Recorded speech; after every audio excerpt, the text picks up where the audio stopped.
Nauliza nikiambia Babu Owino, ambia songa. Mimi sitishiwange maisha. Hata akinitishia maisha, mimi natembeanga tu nikiwa peke yangu.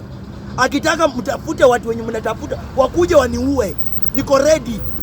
Yeye ananiambia, aje ananitishia maisha. Sasa hiyo 20,000 nimepatiana kwa Mkikuyu. Yeye stock yake pale ya last year, mente zinatembea ndani, mapanya ziko kwa hizo unga. Yeye mwenyewe amefungua duka ni ya TikTok. Anakuja kunitishia mimi maisha. Tu ya Babu Owino. Bwana mimi naambia songa bwana. Wacha kunitishia mimi maisha, wacheni kunitishia. Hiyo video wacha iendelee kuenda. Wewe sasa hii inafaa ukue, hiyo duka yake imejaa. Customer alikuwa anakuja, wewe uko TikTok tap. Angenunua saa ngapi? Mayai ya last year ime-expire. Imeanza kukua na nini? Na kuku ndani, vifaranga ndani.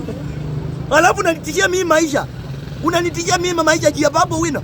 Bwana kama Babu Owino anakukulanga nyuma my friend, kana Babu Owino huko bwana. Mimi nakwambia direct. Na tena sina haja ya kwenda kwa ofisi ya Babu Owino, sina haja ya kwenda kwa ofisi ya Babu Owino. Na tena sijui. Nyinyi mnaambiwa linda wananchi. Mnatembea. Nasikia mnaenda Mombasa.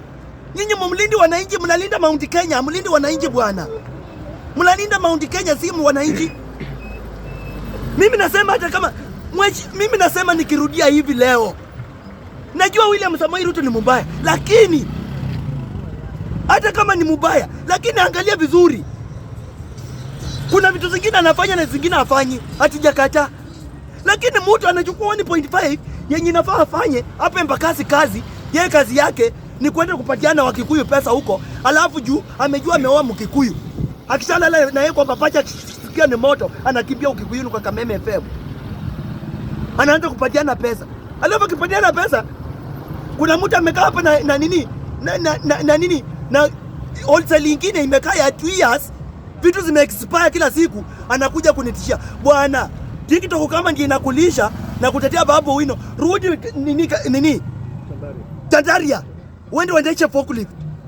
Waje kutupima hapa akili bwana, ukiniambia hapa maneno ya Babu Owino.